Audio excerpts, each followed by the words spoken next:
നമസ്കാരം. ഒരു കൊലപാതകം രാജ്യമാകെ ചർച്ചയായപ്പോൾ നമ്മൾ കരുതി അങ്ങനെയൊന്ന് ഇനി ആവർത്തിക്കില്ലെന്ന്. ആ കേസ് പെൺകുട്ടികൾക്ക് നേരെയുള്ള ആക്രമണങ്ങളെ ചെറുക്കുന്നതിന്റെ മാഗ്ന കാർട്ടയാകുമെന്ന് കരുതിയവരിൽ നീതിപീഠങ്ങൾ പോലും ഉണ്ടായിരുന്നു. നിയമത്തിന് പുനർനിർവചനം നൽകാൻ പോലും പ്രാപ്തമായ, ഡൽഹിയെ നടുക്കിയ, രാജ്യത്തെ നടുക്കിയ, മനസാക്ഷിയുള്ള ലോകത്തെ മനുഷ്യരെ ആകെ കണ്ണീരിലാഴ്ത്തിയ നിർഭയ കേസ് പക്ഷേ ആ നരവേട്ടയ്ക്ക് ഫുൾ സ്റ്റോപ്പ് ഇട്ടില്ല. ആവർത്തിച്ചുകൊണ്ടിരുന്ന കാമവെറിയന്മാരുടെ വേട്ട കേരളത്തിൽ മറ്റൊരു രൂപത്തിൽ പുനരവതരിച്ചപ്പോൾ ഒരിക്കൽ കൂടി നടുങ്ങി.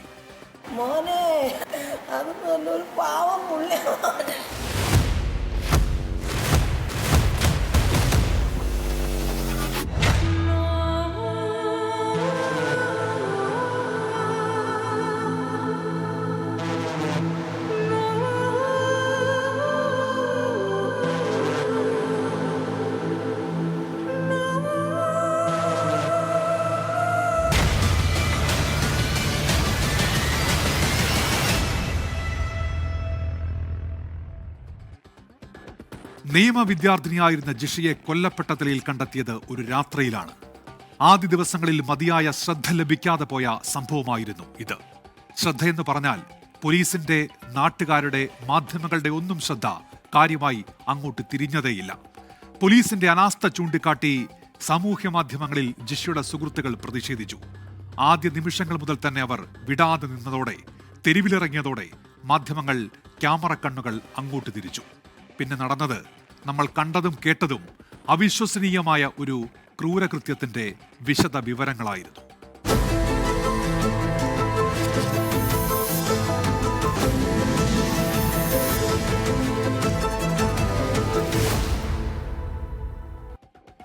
ജിഷ കൊല്ലപ്പെട്ട ശേഷം അക്ഷരാർത്ഥത്തിൽ ഇരുട്ടിൽ തപ്പുകയായിരുന്നു പോലീസ്.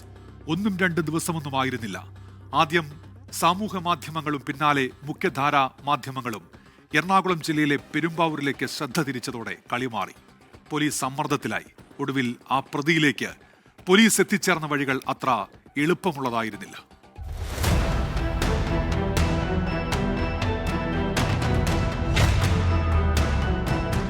എറണാകുളം ജില്ലയിലെ പെരുമ്പാവൂർ പട്ടണത്തിൽ നിന്നും അധികം ദൂരെയല്ലാത്ത രായമംഗലം ഗ്രാമപഞ്ചായത്തിലെ ഇരിങ്ങോൾ.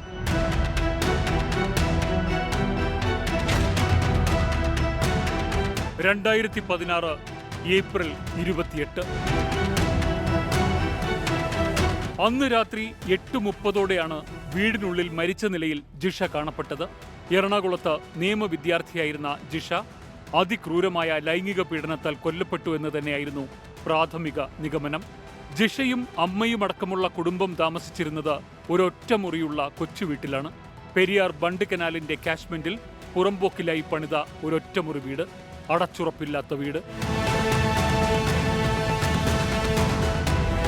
സാധാരണ രാവിലെ എറണാകുളത്തേക്ക് പോകുന്ന രാജേശ്വരി വൈകിട്ടാണ് വീട്ടിലെത്തുന്നത്. അന്ന് വൈകി വീട്ടിലെത്തുമ്പോഴാണ് തന്റെ മകൾക്കുണ്ടായ ദുരന്തം ആ അമ്മ അറിയുന്നത്. ബോഡി അവരുടെ വീട്ടിലാണ് കിടക്കണേന്ന് പറഞ്ഞു. അപ്പം ഞങ്ങൾ നേരെ വീട്ടിലേക്ക് വന്നു. 3 മണിയായി. വീട്ടിൽ ചെന്നപ്പോൾ 4 പോലീസുകാരുണ്ട്. 2 പേര് കനാൽ വണ്ടയിൽ ഇരിപ്പുണ്ട്, 2 പേര് അവരുടെ അടക്കളവശത്ത് ഇരിപ്പുണ്ട്. വെട്ടൊന്നുമില്ല. പിന്നെ ഒരു മനുഷ്യരും അവിടെ ഇല്ല. ഒരു 8:30 മുമ്പാണ് ഇവരുടെ അമ്മ കരച്ചിൽ കേട്ട് ഞങ്ങൾ വന്നത്. 8:15 8:30 ഇടയ്ക്ക് പോലീസിനെ വിളിച്ചൊരു 10 മിനിറ്റിനുള്ളിൽ അവർ 3 പേര് വന്നു. അതിൽ 2 പേരാണ് കയറി വെക്കിയത്. ഒരാൾ അമ്മയുടെ കയ്യെ പിടിച്ചുകൊണ്ടിരിക്കുകയായിരുന്നു. ഒരാൾ കയറിയിട്ട് പറഞ്ഞു, ചേച്ചി മകളിവിടെ ഇല്ല, നമ്മൾ അന്വേഷിക്കാം, ചേച്ചി കയറിക്കോളാൻ പറഞ്ഞു. അപ്പോഴത്തേക്കും മെമ്പറോട് ആരാണ്ടോട് പറഞ്ഞ് കൊണ്ടുപോയി ആശുപത്രി കൊണ്ടുപോയി ഇഞ്ചക്ഷൻ എടുക്കുക. അപ്പോഴത്തേക്കും നൊലോളി തുടങ്ങിയായിരുന്നു അമ്മ. ദേഹപരിശോധനയിൽ പുറത്തുവന്ന വിവരങ്ങൾ ചിന്തിക്കാൻ പോലും കഴിയാത്തത്ര പൈശാചികമായിരുന്നു. കേട്ടവരുടെ രക്തം ഉറഞ്ഞു മരവിച്ചുപോയി. തോളിൽ കടിയുടെ പാട്, മുഖത്തും ദേഹത്താകെയും കത്തികൊണ്ടേറ്റ കുത്തും വെട്ടും, മുതുകിൽ ആഴത്തിലേറ്റൊരു കുത്ത്, കഴുത്തിൽ കത്തികൊണ്ട് ആഴത്തിൽ മുറിവ്, കുരുക്കു മുറുകിയതുപോലെ കഴുത്തിൽ പാട്. ക്രൂരമായ ആ വിവരണം അതിന്റെ ഏറ്റവും പൈശാചികമായ ഘട്ടത്തിലേക്ക് കടക്കുകയായിരുന്നു. ജിഷയുടെ ജനനേന്ദ്രിയം കത്തികൊണ്ട് കുത്തിക്കീറിയ നിലയിലായിരുന്നു. 1-2 പലതവണ കുത്തി വികൃതമാക്കിയ നിലയിലായിരുന്നു അതെന്നാണ് പോസ്റ്റ്മോർട്ടം റിപ്പോർട്ട്. വയറിലും കഴുത്തിലും ജനനേന്ദ്രിയത്തിലും ക്രൂരമായ മർദ്ദനവുമേറ്റതിന്റെ തെളിവുകൾ ധാരാളമുണ്ടായിരുന്നു. ഷാള് വരിഞ്ഞ് കെട്ടി കൊന്നതിന് ശേഷമാണ് ഈ കുട്ടിയെ ഈ പീഡനം നടത്തിയിട്ടുള്ളത്. ആ പീഡനത്തിന് ശേഷമാണ് ഇതേപോലെ മൃഗീയമായി ഈ മുറിവുകൾ മുഴുവൻ ഏൽപ്പിച്ചു. അപ്പോൾ തീർച്ചയായിട്ടും ഒരു ബലാത്സംഗത്തിൻ്റെ ഒരു ഭാഷയിലല്ല, ഭയങ്കര പ്രതികാരത്തോടു കൂടി തന്നെയായിരിക്കണം, എല്ലാ തെളിവുകളും നശിപ്പിച്ചുകൊണ്ട് ഭയങ്കര പ്രതികാര ബുദ്ധിയോടുകൂടി തന്നെയായിരിക്കണം ഈ കുട്ടിയെ കൊന്നിട്ടുള്ളത്.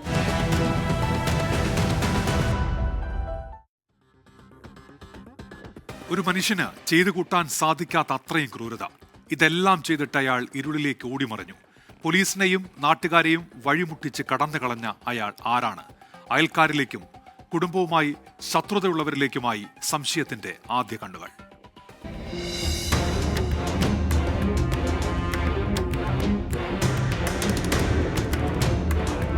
ശരീരത്തിലേൽപ്പിച്ച ചെറുതും വലുതുമായ 40ഓളം മുറിവുകൾ.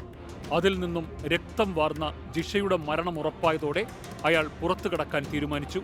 ഒറ്റമുറി വീട്ടിൽ ജനാലയുടെ സ്ഥാനത്തുള്ള ഒരു കോൺക്രീറ്റ് തുറപ്പിലൂടെ പുറത്തിറങ്ങാനായിരുന്നു ലക്ഷ്യം. അയൽക്കാരും ഇല്ലെന്നുറപ്പാക്കി അയാൾ പുറത്തിറങ്ങി. പെരിയാർ ബണ്ട് കനാലാണ് മുന്നിൽ. അതിലേക്ക് കത്തി വലിച്ചെറിഞ്ഞു.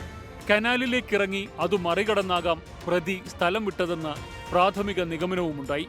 ആലുവ റെയിൽവേ സ്റ്റേഷനാണ് പ്രതി ലക്ഷ്യമിട്ടതെന്നും പോലീസ് ഊഹിച്ചു. സ്ഥലത്തെത്തിയ പോലീസ് ആദ്യം കൃത്യമായല്ല കാര്യങ്ങൾ ചെയ്തത് എന്ന കടുത്ത വിമർശനമുണ്ടായി.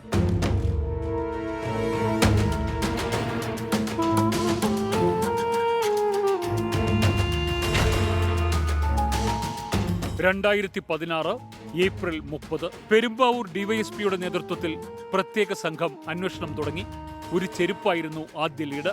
കുറ്റവാളി രക്ഷപ്പെടുന്നതിനിടെ കനാലിലേക്ക് ഇറങ്ങാൻ ചെരുപ്പ് തടസ്സമായതോടെ ഊരിയിട്ടതാകാം എന്നതായിരുന്നു ആദ്യ നിഗമനം. ചെരുപ്പിൽ സിമന്റ് പറ്റിപ്പിടിച്ചിരുന്നു. നിർമ്മാണ സൈറ്റുകളിലേക്ക് അന്വേഷണം നീട്ടാൻ ഇത് കാരണമായി.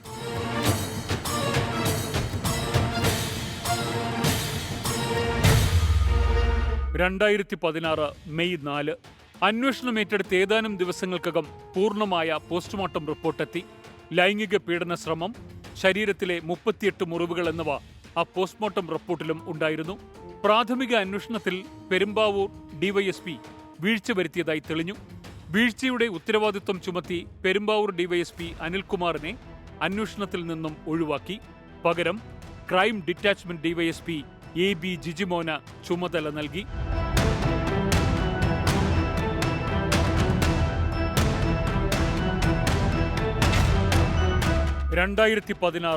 മെയ് 14 ചെരുപ്പിൽ നിന്നും ജിഷയുടെ നഖത്തിൽ നിന്നും ശരീരത്തിലെ സ്രവങ്ങളിൽ നിന്നും ലഭിച്ച സാമ്പിളുകൾ ഉപയോഗിച്ച് DNA നിർണയം പൂർത്തിയാക്കി. പ്രതിയുടെ DNA നിശ്ചയിച്ചുറപ്പിച്ചു.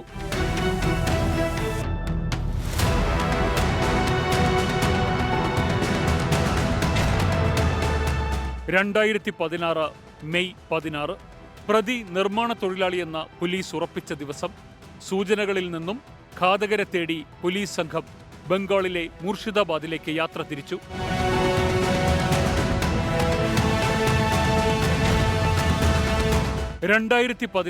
മെയ് 19 കേസുമായി ബന്ധപ്പെട്ട് 10 പേരെ പോലീസ് കസ്റ്റഡിയിലെടുത്തു.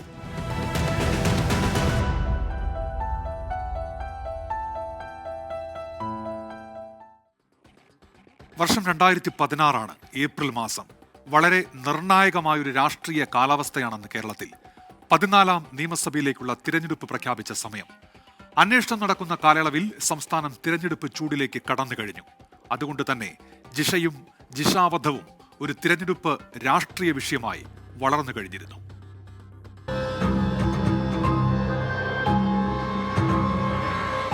അന്തരീക്ഷത്തിൽ ജിഷാവധവുമായി ചേർത്തുവച്ച് രാഷ്ട്രീയ ആരോപണങ്ങൾ ഉയർന്നു. പല നേതാക്കളുടെയും പേരുകൾ ചേർത്ത് ഊഹക്കഥകളുണ്ടായി. കേന്ദ്ര സർക്കാർ പ്രശ്നത്തിലിടപെട്ടു. കേന്ദ്ര വനിതാ കമ്മീഷൻ വിശദീകരണം തേടി. അന്ന് സംസ്ഥാനം ഭരിക്കുന്നത് കോൺഗ്രസ് ആണ്. CPIM സംഭവത്തെ പ്രചാരണ വിഷയമാക്കി. ഭരണം മാറി. 2016 മെയ് 1 പിണറായി സർക്കാർ അധികാരമേറ്റു. മുഖ്യമന്ത്രി പിണറായി വിജയന്റെ ആദ്യ ക്യാബിനറ്റ് ബ്രീഫിംഗ്. പുതിയ ഇടതു സർക്കാരിന്റെ നിർണായകമായ തീരുമാനങ്ങൾ പ്രഖ്യാപിക്കാൻ വിളിച്ചു ചേർത്ത വാർത്താ സമ്മേളനം. ഇന്നത്തെ അന്വേഷണ സംവിധാനത്തിന് മാറ്റം വേണം എന്നാണ് ക്യാബിനറ്റ് കണ്ടത്. ശ്രീമതി സന്ധ്യയുടെ നേതൃത്വത്തിൽ ഉള്ളൊരു പ്രത്യേക ടീം അന്വേഷിക്കണം എന്നാണ് കാണുന്നത്. പ്രഖ്യാപനമെത്തി. ജിഷയ്ക്ക് നീതി ഉറപ്പാക്കാൻ വനിതാ ഉദ്യോഗസ്ഥയുടെ നേതൃത്വത്തിൽ പുതിയ അന്വേഷണ സംഘം. 2016 മെയ് 28 അപ്പോൾ കേസ് അന്വേഷിച്ചിരുന്ന ടീമിനെ മാറ്റി. പകരം ADGP B സന്ധ്യയുടെ നേതൃത്വത്തിൽ പുതിയ അന്വേഷണ സംഘം നിലവിൽ വന്നു. അയൽക്കാരിൽ നിന്നും പുതിയ ടീം നേരിട്ട് വിവരങ്ങൾ ശേഖരിച്ചു. ജിഷയുടെ വീട്ടിൽ നിന്നും ഇറങ്ങിപ്പോയ ഒരാളെക്കുറിച്ച് സൂചന ലഭിച്ചു. ആദ്യഘട്ടത്തിൽ ഒരു വലിയ വെല്ലുവിളി ഉണ്ടായിരുന്നു. കാരണം പ്രതി ആരാണെന്ന് യാതൊരു തരത്തിലുള്ള ക്ലൂ ഇല്ല. അതിന് ഏറ്റവും വലിയ വെല്ലുവിളി. ലഭ്യമായ വിവരങ്ങളുടെ അടിസ്ഥാനത്തിൽ പോലീസ് രേഖാചിത്ര വിദഗ്ധൻ വരയ്ക്കാൻ ആരംഭിച്ചു. പ്രതിയെന്ന് കരുതുന്ന ആളുടെ രേഖാചിത്രം പോലീസ് അന്ന് തന്നെ പുറത്തുവിട്ടു. അതിഥി തൊഴിലാളിയായി പ്രദേശത്ത് ജോലി ചെയ്തിരുന്ന അമീറുൾ എന്ന ആളാണ് പ്രതി എന്നായിരുന്നു പോലീസിന് ലഭിച്ച സൂചന.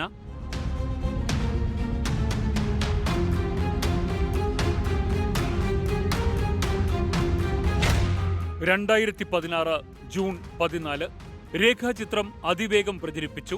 പ്രതിയായ അമീറുൾ ഇസ്ലാമിനെ തമിഴ്നാട് കേരള അതിർത്തിയിൽ നിന്ന് പോലീസ് അറസ്റ്റ് ചെയ്തു. നാടുനടുങ്ങിയ കേസിൽ നീണ്ട 47 ദിവസങ്ങൾക്ക് ശേഷമാണ് ഒരു ഉത്തരമുണ്ടാക്കാൻ പോലീസിനായത്. പ്രതിയായി അമീറുൽ ഇസ്ലാമിനെ കേരളത്തിലേക്ക് എത്തിച്ചത് മുതൽ ചർച്ച സജീവമായി. ഇയാളാണോ ഈ ക്രൂരതയ്ക്ക് പിന്നിലെ ശരീരം? ആക്ഷേപമായിരുന്നു ആദ്യമെത്തിയത്. താരതമ്യേന ക്ഷീണിതനായാണ് അമീർ മാധ്യമങ്ങൾക്ക് മുന്നിൽ പ്രത്യക്ഷപ്പെട്ടത്. ചെറുത്തുനിൽപ്പ് വേണ്ടുവോളം ഉണ്ടായിരുന്ന സംഭവത്തിൽ ജിഷയെ കീഴ്പ്പെടുത്താൻ ഇയാൾക്ക് എങ്ങനെ കഴിഞ്ഞു? ആരെയോ രക്ഷിക്കാനുള്ള മറയാണ് അമീറുൾ ഇസ്ലാം എന്ന ഷാഡോ പ്രതിയെന്നാണ് പല പ്രമുഖരും അന്ന് ആരോപിച്ചത്. വീണ്ടും സാമൂഹ്യ മാധ്യമങ്ങൾ ജിഷയുടെ നീതിക്കായി മുറവിളി ഉയർത്തി. രാഷ്ട്രീയ ആരോപണങ്ങൾ വീണ്ടും ഉയർന്നു. പക്ഷെ പ്രതിഷേധങ്ങൾ പതിയെ തണുത്തു. പോലീസിന്റെ അന്വേഷണ വഴികളെല്ലാം അവസാനിച്ചത് അമീറുൾ ഇസ്ലാമിൽ തന്നെയായിരുന്നു. ഒരു കൊലക്കേസിൽ എങ്ങനെ തെളിവ് നശിപ്പിക്കാന്ന് പറഞ്ഞാൽ കേരള ചരിത്രത്തിൽ ഇന്ന് വരെ അഭയക്കേസായിരുന്നു. അതിനേക്കാൾ കഠിനമായ തെളിവ് നശിപ്പിക്കാൻ ഇതിൽ ശ്രമിച്ചു എന്നുള്ളത് വളരെ വ്യക്തമാണ്. പോലീസിന് ഒരു ന്യായീകരണവും പറയാനില്ല. ആ പാലത്തു നിന്ന് ഈ പ്ലോട്ടിലേക്ക് റോഡ് വേണമെങ്കിൽ ആ ജിഷയുടെ ഷെഡ് തട്ടിക്കളഞ്ഞാൽ മാത്രമേ റോഡ് അങ്ങോട്ടേക്ക് കിട്ടുള്ളൂ. ഒന്ന് എനിക്ക് കൃത്യമായിട്ട് ഇതിന്റെ പുറകിൽ ഭൂമാഫിയ എനിക്ക് ശക്തമായിട്ടുള്ള സംശയമുണ്ട്.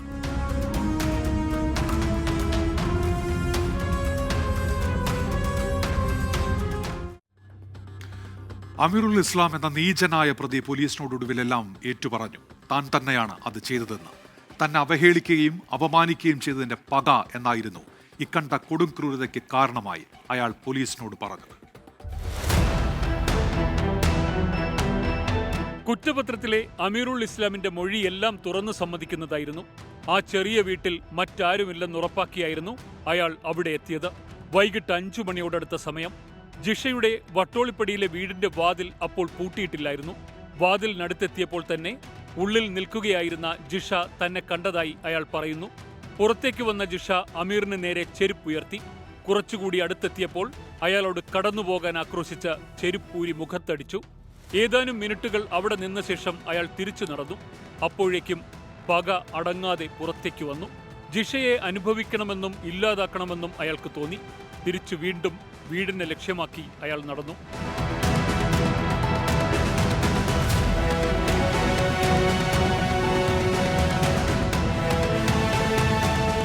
ജിഷ വാതിൽ ഭാഗത്ത് തന്നെ നിൽക്കുകയായിരുന്നു. വേഗം കടന്നു കയറിയ അമീർ ജിഷയെ ശക്തിയായി തള്ളി വീടിനുള്ളിലാക്കി. നില വീണ്ടെടുത്ത ജിഷ അപ്പോൾ തന്നെ ബലപ്രയോഗത്തിലൂടെ അയാളെ പുറത്താക്കാൻ ശ്രമിച്ചു. മൽപ്പിടുത്തത്തിനിടയിൽ പിന്നിൽ നിന്നും ജിഷയെ അയാൾ കടന്നുപിടിച്ചു. ജിഷ സർവ്വശക്തിയുമെടുത്ത് അയാളുടെ കയ്യിൽ കടിച്ചു. അതേസമയം തന്നെ അമീർ അവരുടെ തോളിലും കടിച്ചു. തുടർന്ന് കയ്യിൽ കരുതിയിരുന്ന കത്തിയെടുത്തു. പിന്നീട് നടന്നത് ക്രൂരമായ ഒരു വേട്ടയായിരുന്നു.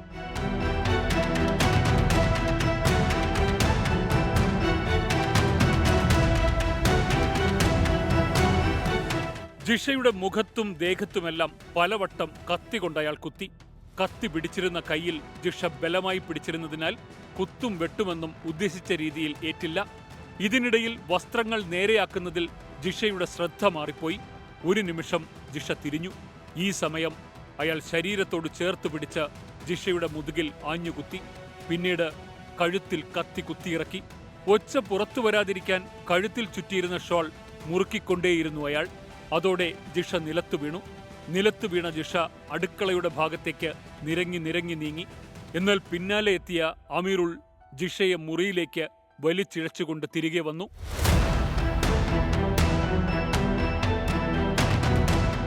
രക്തം വാർന്നൊഴുകി തൊണ്ട പൊട്ടിയ അവസ്ഥയിൽ ജിഷ വെള്ളത്തിനായി അയാളോട് കെഞ്ചി. കയ്യിലുണ്ടായിരുന്ന മദ്യം താൻ ജിഷയുടെ വായിലേക്ക് ഒഴിച്ചു കൊടുത്തുവെന്ന് അമീർ മൊഴി നൽകി. രുചി പോലും മനസ്സിലാക്കാനാകാതെ അത്യാർത്തിയോടെ അവളത് ഉള്ളിലാക്കി. തുടർന്ന് ലൈംഗിക പീഡനത്തിനായി അയാൾ ശ്രമിച്ചു. ദുർബലയായിരുന്നെങ്കിലും ഈ അവസരത്തിലും ജിഷയുടെ പ്രതിഷേധമുണ്ടായിരുന്നു. ആഗ്രഹം നടക്കാതെ വന്നതോടെ ജിഷയോടുള്ള വൈരാഗ്യം തനിക്ക് ഇരട്ടിച്ചതായി അയാൾ തുറന്നു സമ്മതിക്കുന്നു. പിന്നെ കത്തിയെടുത്ത് ജിഷയുടെ ജനനേന്ദ്രിയത്തിൽ പലതവണ ആഞ്ഞുകുത്തി. ശരീരത്തിന്റെ ചലനം നിലയ്ക്കുന്നതുവരെ അയാൾ നോക്കി നിന്നു.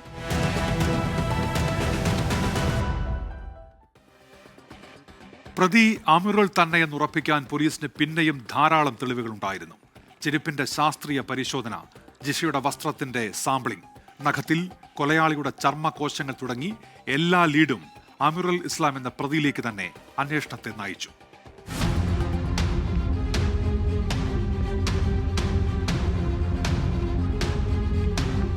ജിഷയുടെ വീടിന് സമീപത്തു നിന്ന് കണ്ടെത്തിയ ചെരുപ്പിൽ രക്തകോശങ്ങൾ ഉണ്ടായിരുന്നു.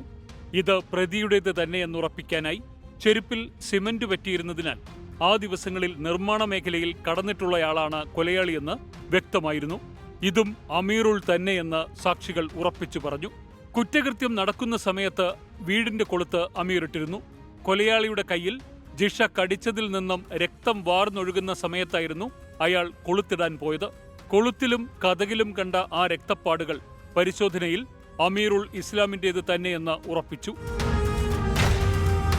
2016 സെപ്റ്റംബർ 16 കേസിൽ പോലീസ് കുറ്റപത്രം സമർപ്പിച്ചു. ആകെ 290 രേഖകളും 36 തൊണ്ടിമുതലുകളും അന്വേഷണ സംഘം ശേഖരിച്ചു. പഴുതടച്ച അന്വേഷണമെന്ന് പോലീസ് അവകാശപ്പെട്ടു. 2017 മാർച്ച് 13 എറണാകുളം പ്രിൻസിപ്പൽ സെഷൻസ് കോടതിയിൽ വിചാരണ. വീട് അതിക്രമിച്ചു കടക്കൽ IPC സെക്ഷൻ 449, അനധികൃതമായി തടങ്കലിൽ വയ്ക്കൽ സെക്ഷൻ 342, ബലാത്സംഗവും കൊലപാതകവും IPC 376, 376A, കൊലപാതകത്തിനുള്ള IPC 302 തുടങ്ങിയ ഗുരുതര വകുപ്പുകൾ അയാൾക്കെതിരെ ചുമത്തി. തെളിവ് നശിപ്പിക്കൽ, SC/ST അട്രോസിറ്റീസ് പ്രിവെൻഷൻ ആക്ട് തുടങ്ങി നിരവധി കുറ്റങ്ങൾ പ്രതിക്കെതിരായി കൊണ്ടുവന്നു. പ്രതി ആരോപണങ്ങളെല്ലാം കോടതിയിൽ നിഷേധിച്ചു. കുറ്റം സമ്മതിച്ചില്ല. 100 സാക്ഷികളെ കേസിൽ വിസ്തരിച്ചു. 2017 ഡിസംബർ 6 കോടതിയിൽ അന്തിമവാദം പൂർത്തിയായി. 2017 ഡിസംബർ 12 അമീറുൾ ഇസ്ലാം കുറ്റക്കാരനെന്ന് എറണാകുളം പ്രിൻസിപ്പൽ സെഷൻസ് കോടതി വിധിച്ചു.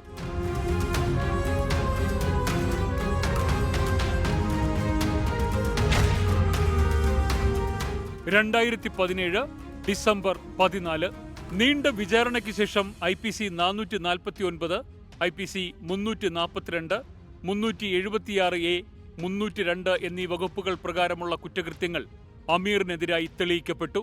ഒരു കൊലപാതകിയാണ് അയാളെന്ന് കോടതി കണ്ടെത്തി. ജീവപര്യന്തം ഉൾപ്പെടെയുള്ള ശിക്ഷകൾക്കൊപ്പം വധശിക്ഷയും വിധിച്ചു. തന്നെ കുറ്റവിമുക്തനാക്കണമെന്നാവശ്യപ്പെട്ട് പ്രതി അമീറുൽ ഇസ്ലാം ഹൈക്കോടതിയിലെത്തി. Justice PB Suresh Kumar, justice S Manu എന്നിവരടങ്ങിയ ബെഞ്ച് പ്രതി അമീറുൽ ഇസ്ലാമിന്റെ വധശിക്ഷ ശരിവെച്ചു. ശിക്ഷ നടപ്പാക്കാൻ സർക്കാരിന് അനുമതി നൽകി. തെളിവുകൾ വിശ്വാസയോഗ്യമെന്നും കേസ് അപൂർവങ്ങളിൽ അത്യപൂർവമെന്നും കോടതി നിരീക്ഷിച്ചു. പക്ഷേ കേസ് സുപ്രീം കോടതിയിലെത്തിയപ്പോൾ സ്ഥിതി മറിച്ചായി. 18 ജൂലൈ 2024 പെരുമ്പാവൂരിലെ നിയമവിദ്യാർത്ഥിനിയുടെ കൊലപാതകത്തിൽ പ്രതി അമീറുൾ ഇസ്ലാമിന്റെ വധശിക്ഷയ്ക്ക് സുപ്രീം കോടതിയുടെ സ്റ്റേ.